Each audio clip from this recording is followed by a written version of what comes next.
दोस्तों टाटा स्टील की बात करो। टाटा स्टील ने क्वार्टर 3 के आंकड़े जारी कर दिए। कैसा रिजल्ट की संभावना बनेगी, इसकी सारी जानकारी एक्सचेंज को दे दी गई है। तो समझेंगे कि कैसा प्रोडक्शन की डिटेल है और आने वाले समय क्या संभावना बन सकती है टाटा स्टील की। दूसरी तरफ टाटा स्टील ने मर्जर को लेकर भी एक्सचेंज को बड़ी जानकारी दी है। मर्जर की प्रक्रिया किस तरह से आगे बढ़ने वाली है और डेट सामने आ चुकी है, उसको समझेंगे। इसके अलावा अलग अलग ब्रोकरेज हाउस की राय निकल के आ रही है टाटा स्टील को लेकर। आने वाले समय टाटा स्टील के क्या टारगेट रह सकते हैं, इन सारी बातों को जानेंगे इस वीडियो के माध्यम से।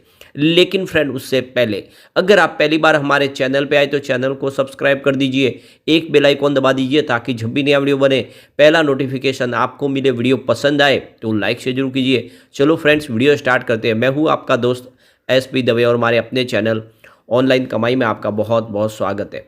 सबसे पहले फ्राइडे के कारोबार की बात करें। स्टॉक की शुरुआत हुई पॉजिटिव 135 पर, क्लोजिंग थी गुरुवार की 134 के आसपास। इंट्राडे में 135 का ही हाई बना, लेकिन जो लो है वो 132 का है।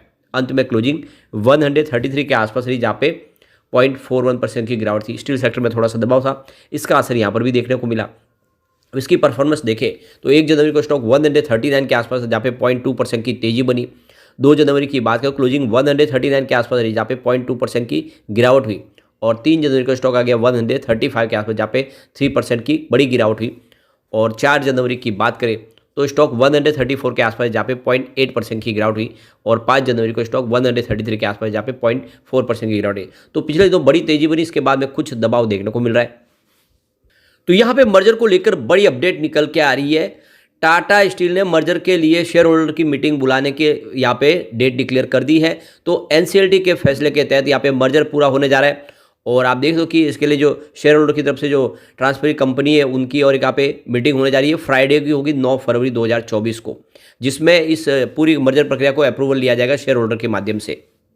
तो यहाँ पे मर्जर प्रक्रिया अंतिम दौर में आ चुकी है और फ्राइडे 9 फरवरी को 2024 को देख सकते हो कि शेयर होल्डर की रजामंदी ली जाएगी और फिर ये मर्जर प्रक्रिया आगे जाके पूरी होती हुई दिखाई देगी। तो यहाँ पे शेयर होल्डर के लिए कट ऑफ डेट आ चुकी है 2 फरवरी 2024। उसके पहले जो भी टाटा स्टील के शेयर होल्डर होंगे वो इस पूरी की पूरी जो प्रक्रिया होगी, इस प्रक्रिया का हिस्सा बन पाएंगे और वो अपने वोटिंग राइट का इस्तेमाल कर पाएंगे। तो देख सकते हो कि अब कट ऑफ डेट भी आ चुकी है, यानी पूरा मामला फाइनल होने की तैयारी हो चुकी है। अब शेयर होल्डर के लिए कट ऑफ डेट का मतलब यह है कि ये मर्जर की प्रक्रिया अब जो पूरी तरह से कंप्लीट होने जा रही है और डेट हमारे सामने आ चुकी है। शेयर होल्डर के लिए जो वोटिंग राइट खुलेगी, आप देखें तो वो ई वोटिंग के माध्यम से वोटिंग कर पाएंगे। तो मंडे 5 फरवरी 2024 से यह सुबह 9 बजे से वोटिंग प्रक्रिया शुरू होगी, जो देखो कि गुरुवार 8 फरवरी 2024 को शाम को 5 बजे तक चलेगी। अगर आप भी टाटा स्टील के शेयर होल्डर है तो आपको भी उस वोटिंग राइट का इस्तेमाल करने का अधिकार होगा और आप भी अपने वोट देके इस मर्जर की प्रक्रिया को पूरा कर सकते हैं। तो बहुत बड़ी गुड न्यूज है, मर्जर अब पूरा होने जा रहा है और इसके लिए हमारे सामने डेट भी आ चुकी है और 9 फरवरी आपको याद रखनी है। दूसरी एक बड़ी अपडेट और निकल के टाटा स्टील ने क्वार्टर 3 के प्रोडक्शन की डिटेल शेयर कर दी है। यहाँ पे देखिए क्रूड स्टील की जो प्रोडक्शन है उसमें 6% की ईयर बेसिस पे अच्छी खासी वृद्धि देखने को मिल रही है। तो टाटा स्टील के डोमेस्टिक मार्केट में क्रूड स्टील की जो प्रोडक्शन की बात करें 5.32 मिलियन टन के आसपास, जहाँ पे 6% की क्वार्टर ऑन क्वार्टर बेसिस पे वृद्धि देखने को मिल रही है। और यहाँ पे देख दो कि पिछले 9 साल के क्रूड प्रोडक्शन की बात करें तो इसमें 4% की ईयर बेस पे वृद्धि देखने को मिल रही है। अब टाटा स्टील के डिलीवरीज की बात करें तो 4.88 मिलियन टन्स के आसपास है, जो काफ़ी शानदार है। क्वार्टर 3 का जो सेल्स है वो काफ़ी अच्छा इंक्रीज हुआ है क्वार्टर ऑन क्वार्टर बेसिस पे और ईयर ऑन बेसिस पे। तो क्वार्टर ऑन क्वार्टर बेसिस पे 3% की वृद्धि है और ईयर ऑन बेसिस पे देखें तो आपको 10% की वृद्धि देखने को मिल रही है। यानी इस बार काफ़ी शानदार प्रदर्शन किया है कंपनी ने। पिछले 9 महीनों की बात करें टाटा स्टील का जो टोटल डिलीवरी बेस काम है उसमें 6% की ईयर ऑन बेसिस पे अच्छी खासी वृद्धि देखने को मिली है। कंपनी के ऑटोमोटिव और स्पेशल प्रोडक्ट की बात करें उस सेगमेंट में भी कंपनी ने अच्छा खासा वृद्धि किया है। करीब देखिए 8% की क्वार्टर ऑन क्वार्टर बेसिस पे वृद्धि है और 22% की ईयर ऑन बेसिस पे वृद्धि देखने को मिल रही है। यानी काफ़ी शानदार तरीके से इनका जो ऑटोमोटिव सेगमेंट भी अच्छा काम किए। कंपनी के क्वार्टर 3 में देखें तो जो इनका मार्जिनल थोड़ी सी डिक्लाइन हुआ व्हीकल प्रोडक्शन में, लेकिन कंपनी को यहाँ पे ग्रीन प्रो का एक देखें तो यहाँ पे सर्टिफिकेट भी मिला है ऑटोमोटिव इंडस्ट्रीज की तरफ से। इसके अलावा कंपनी के जो ब्रांडेड प्रोडक्ट है और रिटेल सेगमेंट है उसमें भी क्वार्टर ऑन क्वार्टर बेसिस पे 11% की अच्छी खासी वृद्धि देखने को मिल रही है। यानी क्वार्टर ऑन क्वार्टर बेसिस पे स्टेबल है, लेकिन ईयर ऑन बेसिस पे 11% का अच्छा खासा जंप देखने को मिल रहा है। तो कुल मिला के सभी सेगमेंट में कंपनी ने अच्छा किया है। टाटा टिस्कॉन की बात करें, इसने जो वॉल्यूम ग्रोथ में 10% की क्वार्टर ऑन क्वार्टर बेसिस पे अच्छी खासी वृद्धि दिखाई और ईयर ऑन बेसिस पे तो 18% की शानदार जंप है। इंडस्ट्रियल प्रोडक्ट की डिलीवरी बेस्ड काम देखें तो यहाँ पे आपको 5% की क्वार्टर ऑन क्वार्टर बेसिस पे और 6% की ईयर ऑन बेसिस पे वृद्धि देखने को मिलेगी, यानी बिजनेस हर तरीके से शानदार रहा है। दूसरी तरफ कंपनी का जो ई कॉमर्स प्लेटफॉर्म है, देख सकते उसमें आशियाना, उसमें भी इन्होंने काफ़ी अच्छा प्रदर्शन किया है। इनका जो रेवेन्यू है वो 572 करोड़ के आसपास आया क्वार्टर 3 के दौरान, जिसमें 38% की ईयर ऑन बेसिस पे वृद्धि देखने को मिल रही है। तो आप ये देख ही सकते हो कि इनका जो ई कॉमर्स प्लेटफॉर्म के माध्यम से जो सेल है वो भी काफ़ी शानदार है। और 9 महीने के सेल की बात करें, ये 1600 करोड़ के आसपास, जिसमें 13% की ईयर ऑन बेसिस पे शानदार वृद्धि देखने को मिल रही है।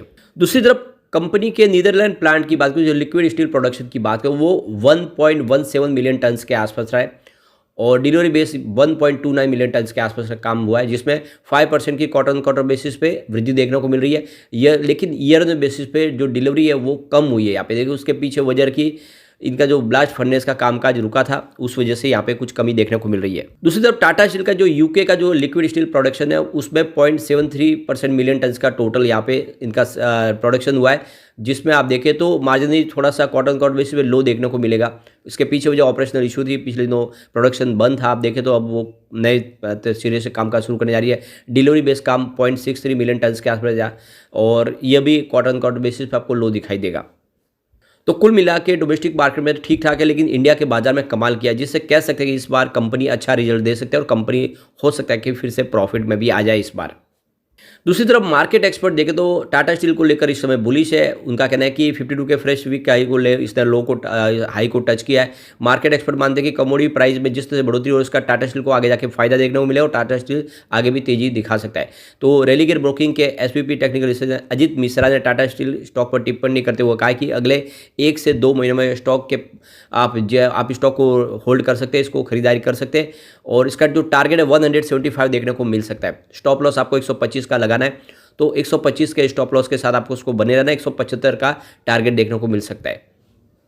दूसरी तरफ तो ग्लोबल ब्रोकेज हाउस जेफरीज भी बुलिश है इस समय टाटा स्टील को लेकर, हिंदाल्को और कोल इंडिया के उनके हिसाब से इन स्टॉक के अंदर खरीदारी की सलाह बनती है और आने वाले समय एक अच्छा रिटर्न देखने को मिल सकता है। जेफरीज तो वैसे भी लगातार बाय के कॉल दे रहे हैं, लेकिन आप देखिए कोटक की तरफ से यहाँ पे रिड्यूस की रेटिंग दी है, जो पहले बाय की रेटिंग थी, और जो सेल के टारगेट तो नहीं है फिलहाल, लेकिन बाय के टारगेट को घटा दिया, 140 किया है जो पहले 145 था। तो आपको ये पता ही होगा कि कोटक तो हमेशा से हर स्टॉक के अंदर सेल के ही रेट देते हैं, उनके हिसाब से वो बाजार को लेकर बहुत ज़्यादा मायूस है। और हर स्टॉक के अंदर, चाहे वो आप सब सुजलॉन एनर्जी हो, जिसका कहते हैं कि इसकी जो प्रोडक्शन तो कम है लेकिन प्राइस ज़्यादा हो चुकी है, चाहे यस बैंक हो, ऐसे में वो हमेशा सेल के टारगेट देते हैं, इसीलिए इसको ज़्यादा सीरियसली हम नहीं ले सकते। दूसरी तरफ देखिए तो कंपनी के सीईओ टीवी नरेंद्र की तरफ से कहा गया है कि इंफ्रा के ग्रोथ सरकार के जोर के कारण स्टील की डिमांड आगे बढ़ती रहेगी। उन्होंने कहा कि विश्व स्तर पर महामारी के बाद स्टील उद्योग में एक फिर से नई तेजी की शुरुआत हुई है। वास्तव में हम रिजर्व बैंक की छोटी छोटी इकाइयों के लिए सूझबूझ के साथ उठाए गए कदमों के साथ इंफ्रा के विकास कार्यों के निवेश के कारण इस समस्या को उभरने में हम कामयाब रहे, यानी जो मुसीबत थी वो निकल चुकी है। आने वाले समय पॉजिटिव संभावना बन रही है स्टील सेक्टर के लिए। टीवी ने कहा कि स्टील की मांग 2023 में 10 से 12% बढ़ी है और ये रुख कामयाब रहने की आगे भी उम्मीद है। हालांकि उन्होंने चीन से आयात बढ़ने को लेकर आशंका जताई है। चीन 2023 में हर महीने 80 लाख टन स्टील का निर्यात कर रहा है, यह 2015 के बाद सबसे अधिक है। इससे अंतर्राष्ट्रीय स्टील की कीमतों में आप देखोगे जो प्रॉफिट है उसमें असर देखने को मिल सकता है। और सीईओ के मुताबिक टाटा स्टील को अपनी बाजार की हिस्सेदारी बनाए रखने का हर साल अपनी क्षमता 10 से 20 लाख टन बढ़ानी होगी और इस हम दिशा में कदम आगे उठा रहे। तो कुल मिला के काफ़ी ज़्यादा पॉजिटिव संभावना है। तो मर्जर के लिए डेट भी हमारे सामने आ चुकी है। इसके अलावा अगर आप देखें तो साथ में अब क्वार्टर 3 के लिए भी हमारे सामने प्रोडक्शन के आंकड़े आ चुके हैं। ऐसे में एक अच्छा मौका है कि आप टाटा स्टील में निवेश करें। आने वाले समय टाटा स्टील आपको मालामाल कर देगा। लेकिन फ्रेंड, कोई भी इन्वेस्टमेंट करने से पहले अपने फाइनेंशियल एडवाइजर से बड़े ले या अपना खुद का रिसर्च करें, क्योंकि मैंने वीडियो आपके एजुकेशनल पर्पज के लिए ही बनाया। वीडियो पसंद आए तो लाइक से जरूर कीजिए और चैनल को सब्सक्राइब कर दीजिए। Thank you.